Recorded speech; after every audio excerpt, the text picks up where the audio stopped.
ভারতের সম্ভাব্য হুমকি মোকাবেলায় চীন থেকে আরও 12টি সাবমেরিন কিনবে বাংলাদেশ নৌবাহিনী। এজন্য চীনের সঙ্গে চুক্তি সই করার প্রক্রিয়া শুরু করেছে বাংলাদেশ সরকার।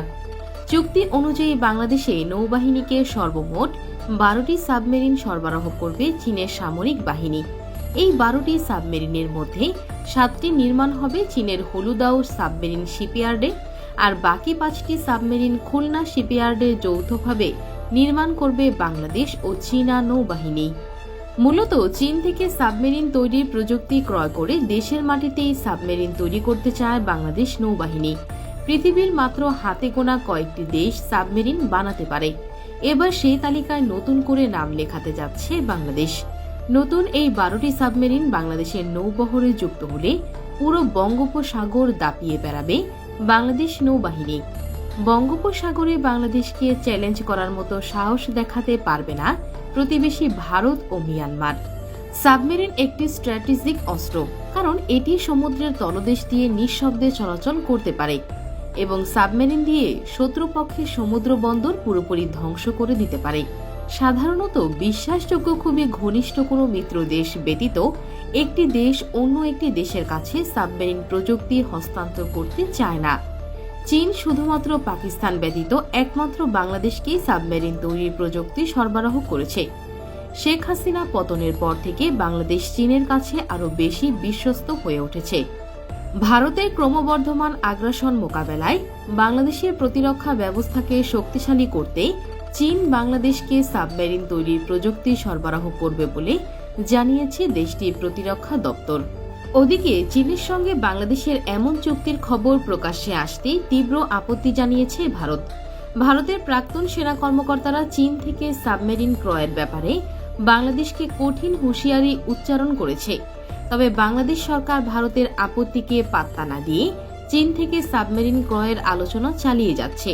খুব শিগগিরই চীনা সাবমেরিন বিশেষজ্ঞরা বাংলাদেশের খুলনা শিপইয়ার্ডে সাবমেরিন তৈরির কাজ শুরু করবে বলে আশা করা যাচ্ছে। এর আগে চীন থেকে প্রযুক্তি ক্রয় করে দেশের মাটিতে টাইপ 056 যুদ্ধ জাহাজ নির্মাণ করেছিল বাংলাদেশ নৌবাহিনী। এরই ধারাবাহিকতায় এবার দেশের মাটিতেই সাবমেরিন তৈরির কাজ শুরু করবে বাংলাদেশ নৌবাহিনী। বাংলাদেশ নৌবাহিনী দেশের সাবমেরিন নির্মাণের স্বপ্ন প্রায় 1 দশকেরও বেশি পুরনো। এজন্য বাংলাদেশ নৌবাহিনী 2017 সালে চীন হতে ক্রয় করা 2টি পুরাতন মিং ক্লাস সাবমেরিন ক্রয় করে। চীন থেকে এই পুরাতন সাবমেরিন ক্রয় করার মূল উদ্দেশ্যই ছিল দেশে প্রশিক্ষণের মাধ্যমে দক্ষ সাবমেরিনার তৈরি করা।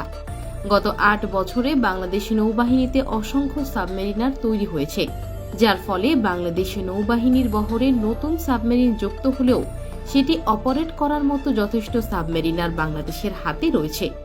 আর যেহেতু বাংলাদেশ চীনা প্রযুক্তিতে সাবমেরিন নির্মাণ করবে, তাই আলাদা করে আর নতুন প্রশিক্ষণের প্রয়োজন পড়বে না। বাংলাদেশের তৈরি নতুন এই সাবমেরিনগুলোর ক্ষমতাও ব্যাপক ধ্বংসাত্মক। চীনা প্রযুক্তিতে তৈরি বাংলাদেশের এই সাবমেরিনগুলো সমুদ্রের 10,000 ফুট গভীর দিয়ে নিঃশব্দে চলাচল করতে পারবে। বাংলাদেশের তৈরি U1 ক্লাস সাবমেরিনে মোট টর্পেডো 47টি UE-4 টর্পেডো থাকে। এক একটি টর্পেডোর ওজন প্রায় 1800 কেজি এবং এগুলোতে মোট 400 কেজি বিস্ফোরক থাকে। এছাড়াও সাবমেরিনটিতে 82টি নেভাল মাইন সংরক্ষণ করা সম্ভব, যা দ্বারা ফাঁক পেতে শত্রু জাহাজ ধ্বংস করা যেতে পারে। শেখ হাসিনার ক্ষমতায় থাকাকালীন বাংলাদেশ একাধিকবার চীনকে সাবমেরিন তৈরির প্রযুক্তি দিতে প্রস্তাব জানালেও চীন তাতে সাড়া দেয়নি, কারণ চীনের আশঙ্কা ছিল শেখ হাসিনা ভারতের হাতে সাবমেরিন নির্মাণের প্রযুক্তি সহ অন্যান্য গোপন তথ্য ভারতের হাতে তুলে দেবেন এবং ভারত বাংলাদেশ থেকে গোপনে সাবমেরিন তৈরির প্রযুক্তি ভারতে পাচার হয়ে যেতে পারে। এজন্য সে সময় চীনা সামরিক বাহিনী বাংলাদেশকে সাবমেরিন তৈরির প্রযুক্তি সরবরাহে আগ্রহ দেখায়নি। বাংলাদেশ নৌবাহিনীর বহরে নতুন সাবমেরিন যুক্ত করার পাশাপাশি নতুন সাবমেরিন ঘাঁটি নির্মাণের ও উদ্যোগ গ্রহণ করেছে বাংলাদেশ সরকার। ইতিমধ্যে কক্সবাজারের পেকুয়ায় দক্ষিণ এশিয়ার সবচেয়ে অত্যাধুনিক সাবমেরিন ঘাঁটি নির্মাণ করেছে বাংলাদেশ, যেখানে ভবিষ্যতে বাংলাদেশের সাবমেরিনগুলো রাখা হবে। কক্সবাজারের সাবমেরিন ঘাঁটি হচ্ছে দক্ষিণ এশিয়ার সবচেয়ে বড় সাবমেরিন ঘাঁটি। এত শক্তিশালী সাবমেরিন ঘাঁটি ভারত কিংবা মিয়ানমারের কাছেও নেই। এক কথায় পৃথিবীর অন্যতম সেরা একটি সাবমেরিন ঘাঁটি হচ্ছে কক্সবাজারের এই সাবমেরিন ঘাঁটি। এই সাবমেরিন ঘাঁটিটি নির্মাণে বাংলাদেশের ব্যয় হয়েছে $1.2 বিলিয়ন। এই সাবমেরিন ঘাঁটির আয়তন প্রায় 800 একর পর্যন্ত।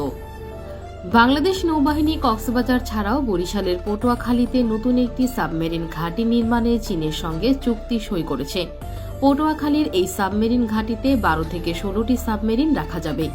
পটুয়াখালীতে এই সাবমেরিন ঘাঁটি নির্মাণের অন্যতম কারণ এই ঘাঁটিটির ভৌগোলিক অবস্থানগত সুবিধা।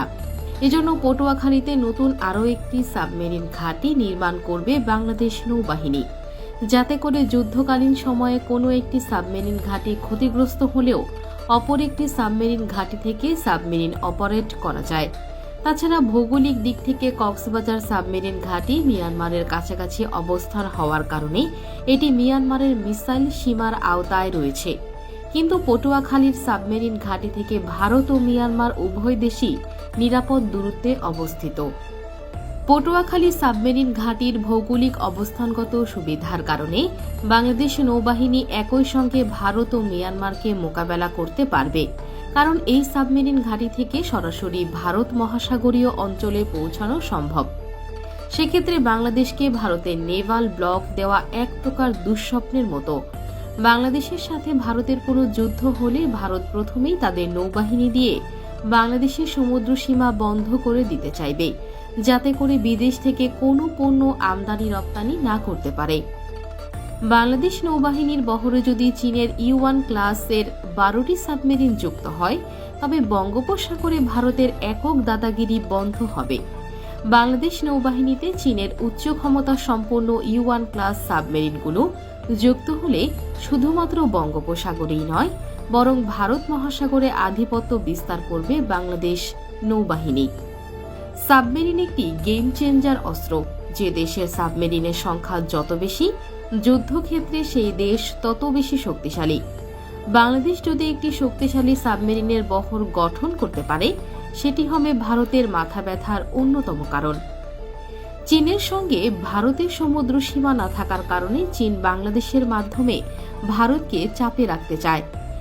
বাংলাদেশ সামরিকভাবে শক্তিশালী হলে সেটি পরোক্ষভাবে চীনকে লাভবান করবে, যে কারণে সাবমেরিনের মতো অতি সংবেদনশীল অস্ত্রের প্রযুক্তি বাংলাদেশকে সরবরাহ করেছে চীন। বাংলাদেশের বহরে চীনের 12টি সাবমেরিন যুক্ত হয়ে গেলে বঙ্গোপসাগরে ভারত বাংলাদেশকে সমীহ করে চলবে। তো বন্ধুরা, আপনার কি মনে হয়, ভারতের আপত্তিকে উপেক্ষা করে চীনের সঙ্গে বাংলাদেশের সামরিক সহযোগিতা বৃদ্ধি করা উচিত? আপনার মূল্যবান মতামত জানান আমাদের কমেন্ট বক্সে। দেখা হবে পরবর্তী কোনো ভিডিওতে। সে পর্যন্ত ভালো থাকুন, সুস্থ থাকুন। আল্লাহ হাফেজ।